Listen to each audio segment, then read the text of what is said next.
Welcome to Let the Bible Speak. An October 12, 2018 NBCNews.com article heavily criticizes the release of a movie titled Gosnell, the trial of America's biggest serial killer. The movie is based on the true story of a Philadelphia physician and abortion provider named Kermit Gosnell, who is serving 3 life sentences after being tried on 8 charges of murder and convicted on 3 charges of first-degree murder. The victims? Innocent children.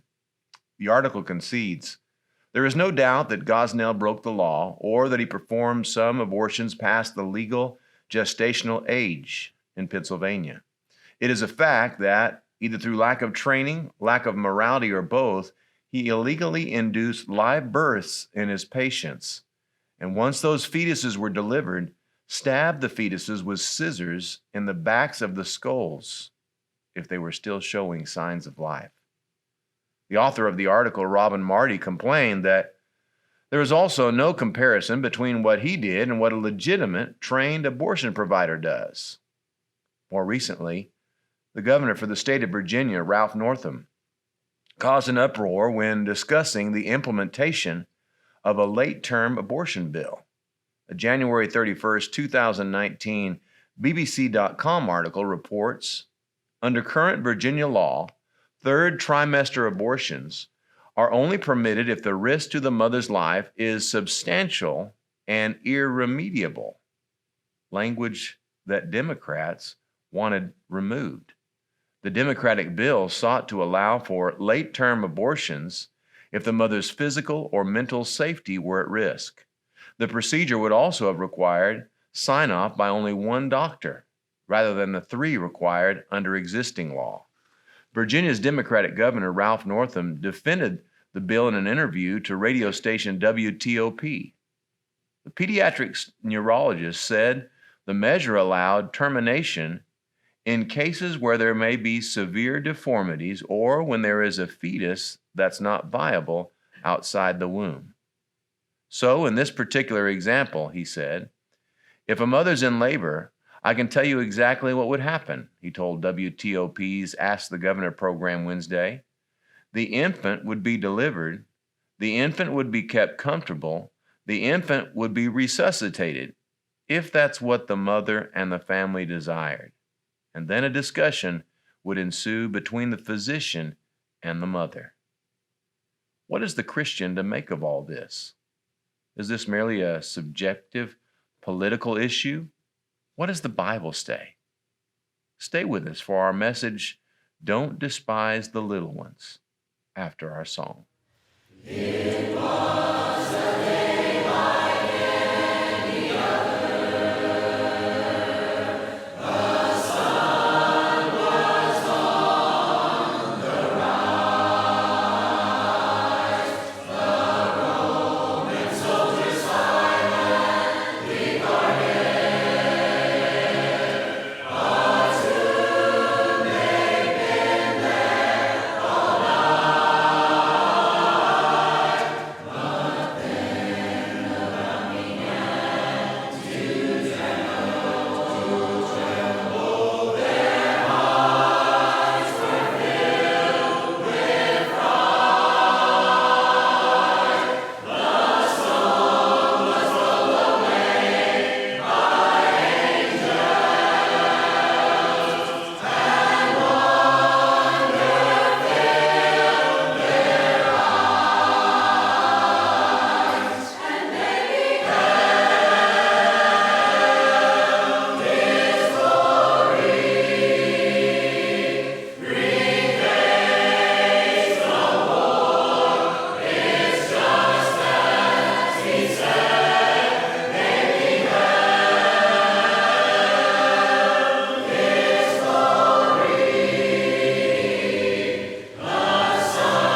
asked to single out the greatest global crisis we face today, reputable sources point to gender inequality, high unemployment and underemployment, food and water shortages, and political and social instability. President Obama declared in his January 20th, 2015 State of the Union address, "No challenge poses a greater threat to future generations than climate change." But are any of these challenges really the greatest global issue? Consider the following BBC report. Scientists say the annual number of abortions worldwide increased from 50 million a year between 90 and 94 to 56 million a year between 2010 and 2014. This number of innocent lives slain every year is more than the combined total populations of Alaska, Arkansas, Delaware, Hawaii, Idaho, Kansas, Minnesota, Montana, North Dakota, New Hampshire, New Mexico, Nevada, Oklahoma, South Dakota, Texas, Utah, Vermont, West Virginia, Wyoming, and the District of Columbia. Surely, this is the greatest crisis in our world today. The United States cannot look down at their international neighbors in this arena. Approximately the same number of abortions have been performed in the United States since the Roe v. Wade decision in 1973. Statistics provided by the pro-abortion Guttmacher Institute in the June 2011 issue of Obstetrics and Gynecology report that at least half of American women will experience an unintended pregnancy by age 45. And at current rates, 1 in 10 women will have an abortion by age 20, 1 in 4 by age 30, and 3 in 10 by age 45. In the U.S., over 1 million abortions are performed annually, nearly 3,000 a day, 121 every hour. A Guttmacher Institute fact sheet from August 2011 reports the reasons women give for having an abortion. 3/4 say they cannot afford a child. 3/4 say having a baby would interfere with work, school, or the ability to care for dependents. And half say they do not want to be a single parent or are having problems with their husband or partner. Abortion is the most tragic of human rights violations and the most abhorrent way of despising the little ones whom Jesus defended. Abortion is age-based discrimination against those little ones yet to be born. How do people try to justify abortion? Some refer to the baby as a blob of tissue. The term fetus is used in part to depersonalize the unborn child. Have you ever asked an unexpectant mother, "When is the fetus due?" Even the word fetus, though, points to human life. The Merriam-Webster Dictionary defines the word fetus as, quote, "a developing human from usually 2 months after conception to birth." When ultrasound scans determine that an unborn child is a female, many in India discriminate against her by terminating the pregnancy. Karl Gierstorfer explains in a CNN article that this gruesome practice presents a societal imbalance that leads to bride trafficking. Quote, "Census data shows some districts in India have fewer than 800 girls born for every 1,000 boys. China faces a similar problem largely as a result of the national policy limiting families to having one child. Societal preferences favor having male children. The wealthy want a son to take over the family business, and other prospective parents want a son that can provide for them in old age. People in the United States discriminate against disabled people through abortion. Although there is a small risk of miscarriage, doctors regularly offer expectant mothers an amniocentesis to detect any abnormalities in the unborn child, like Down syndrome, spina bifida. When the prenatal test reveals the presence of a Down syndrome child, over 90% of mothers who take the amniocentesis abort their child. How far along must the unborn child be before it should be respected as a human life? A May 7, 2015 Newsweek article by Lucy Westcott titled, "Finding that Babies Born at 22 Weeks Can Survive Could Change Abortion Debate," highlights a study published in the New England Journal of Medicine observing, quote, 5,000 babies born before 27 weeks of gestation. While full-term babies are born at 40 weeks, this study found that a significant number of babies born at 22 weeks, just over 5 months of gestation, survived after being medically treated in a hospital. These infant lives matter.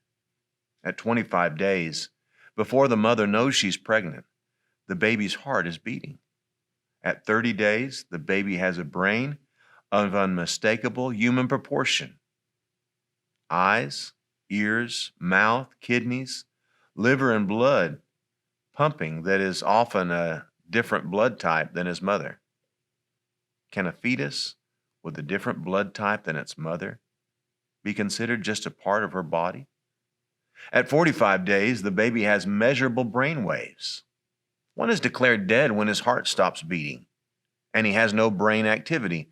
So wouldn't a heartbeat and brain activity constitute human life? All abortions take place after the baby has a heartbeat and brainwave activity. These lives are precious, aren't they? Former abortionist Dr. David Brewer describes his first encounter with abortion.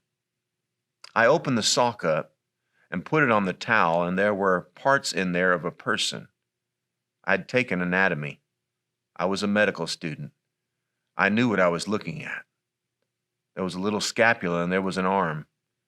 And I saw some ribs and a chest, and I saw a little tiny head, and I saw a piece of a leg, and I saw a tiny hand. I checked it out, and there were 2 arms and 2 legs and 1 head, etc. And I turned and said, I guess you got it all. It was pretty awful that first time. It was like somebody put a hot poker into me, end quote. These descriptions evoke strong emotions, but we can also access the medical and biblical facts demonstrating that abortion takes a human life. Consider the testimony of embryology textbooks. The Developing Human, Clinically Oriented Embryology, 6th edition, Moore and Persaud, quote, the zygote results from the union of an oocyte and a sperm. A zygote is the beginning of a new human being. Human development begins at fertilization. This highly specialized, totipotent cell marks the beginning of each of us as a unique individual. Human Embryology and Teratology by O'Rahilly and Mueller. Fertilization is an important landmark because under ordinary circumstances, a new genetically distinct human organism is thereby formed. Human Embryology, 3rd edition by Bradley M. Patton, quote, it is the penetration of the ovum by a spermatozoan and resultant mingling of the nuclear material each brings to the union that marks the initiation of the life of a new individual. Biological Principles and Modern Practice of Obstetrics by Greenhill and Friedman, quote, the zygote thus formed represents the beginning of a new life. In 1981, a U.S. Senate Judiciary Subcommittee received the following from medical experts. Professor Micheline Matthews Roth of Harvard University Medical School, quote, it is incorrect to say that biological data cannot be decisive. It is scientifically correct to say that an individual human life begins at conception. Dr. Alfred M. Bongianni, Professor of Pediatrics and Obstetrics, University of Pennsylvania, quote, I have learned from my earliest medical education that human life begins at the time of conception, end quote. Dr. Jerome Lejeune, Professor of Genetics, University of Descartes. After fertilization has taken place, A new human being has come into being. It is no longer a matter of taste or opinion. It is plain experimental evidence. Each individual has a very neat beginning at conception. Professor Jaime Gordon of the Mayo Clinic, quote, "By all the criteria of modern molecular biology, life is present from the moment of conception." Dr. Watson A. Bowes, University of Colorado Medical School, quote, "The beginning of a single human life is, from a biological point of view, a simple and straightforward matter. The beginning is conception." The conclusion of the official Senate report reads, "Physicians, biologists, and other scientists agree that conception marks the beginning of the life of a human being, a being that is alive and is a member of the human species. There is overwhelming agreement on this point in countless medical, biological, and scientific writings." Even if overwhelming evidence did not exist in the medical community, but only reasonable doubts about whether the baby in the womb is a living human being, one wouldn't want to say, "We're just not sure, so just go ahead and abort." Wouldn't you wait until you were sure the fetus was just a blob of tissue before legalizing the torture and disposal of the unborn child? Some people make an ugly compromise. They say, "I'm against abortion, but I'm pro-choice. I believe a mother should have the right to decide for herself." That's like saying, "I'm pro-choice when it comes to child abuse. I oppose child abuse personally, but believe each parent should have the right to choose." This is similar to the person who says, "Don't legislate morality." What? Isn't legislating morality when we make laws against stealing or against drunk driving? Of course it is. Aren't all laws about legislating morality, about enforcing consequences for those who do wrong? What about abortion to save the life of the mother? First of all, only about 1% of all abortions are performed to save the mother's life. In nearly every case, the baby can be taken by C-section and both mother and child can be spared. The late Dr. C. Everett Koop, United States Surgeon General under President Reagan, said in his 38 years as a pediatric surgeon that, quote, "he was never aware of a single situation in which a preborn life had to be taken to save the life of the mother." 38 years.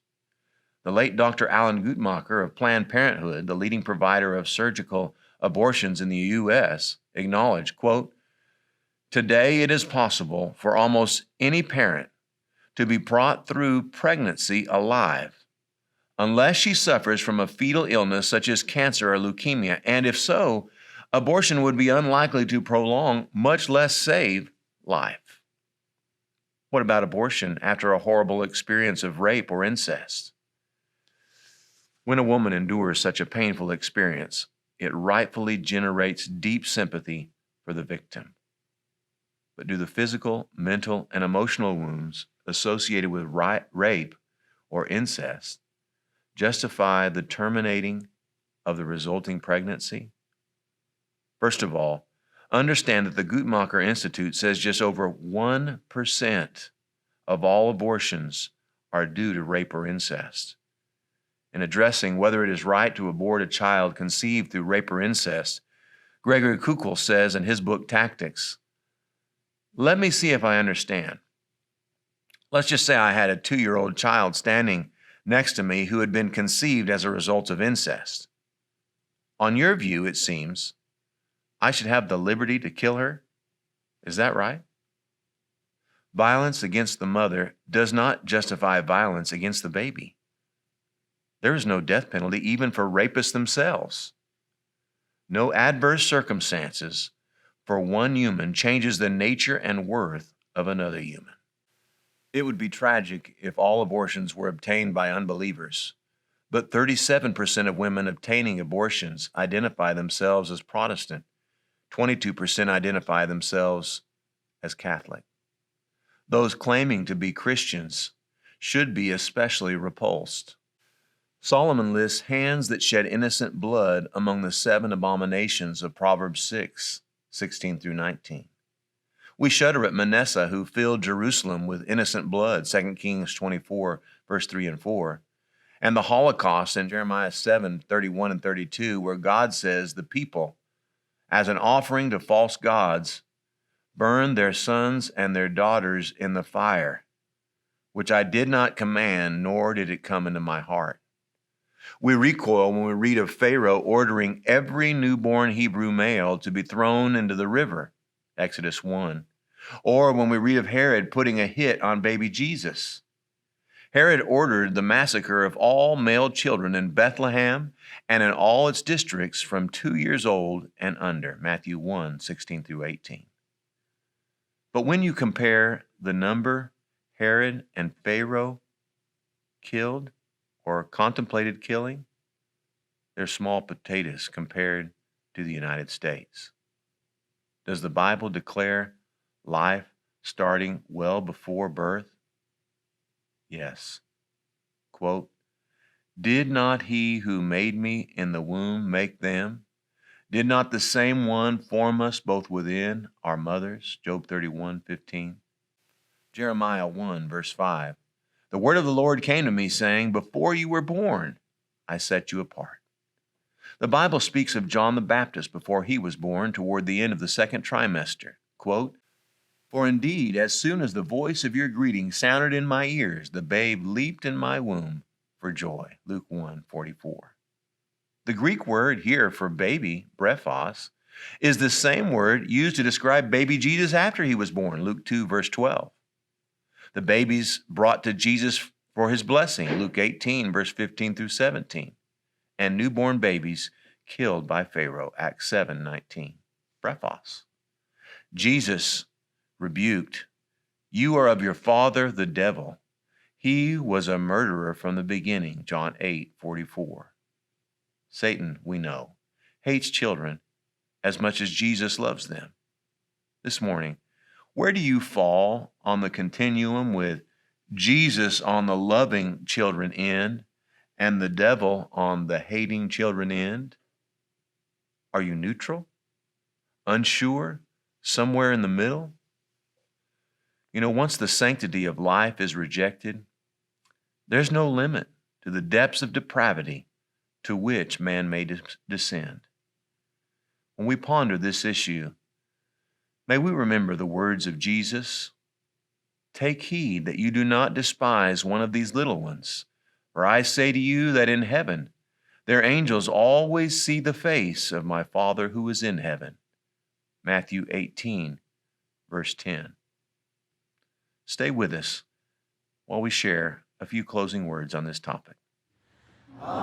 Amazing grace, how sweet the sound that saved a wretch like me.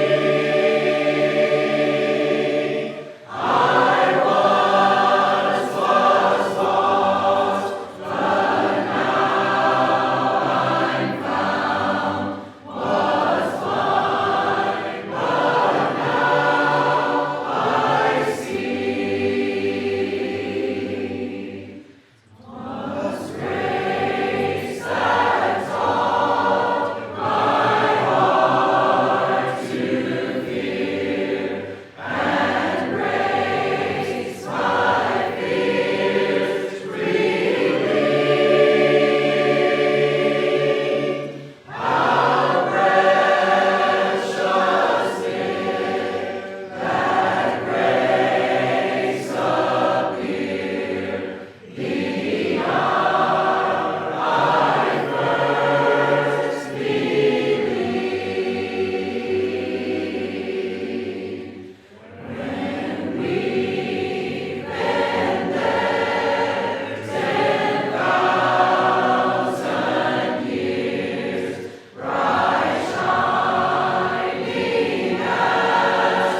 Thank you for watching Let the Bible Speak.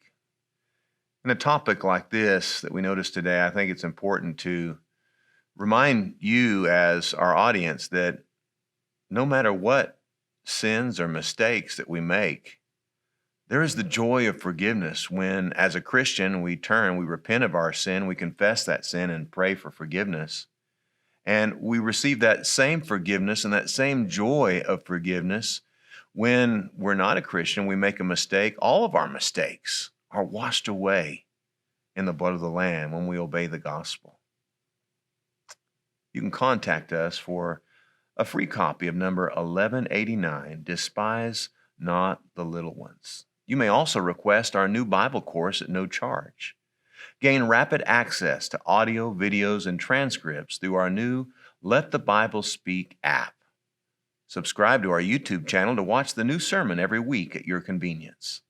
Finally, we echo the sentiment of the Apostle Paul when he wrote in Romans 16:16, "The churches of Christ salute you." Until next week, goodbye, and may God bless you.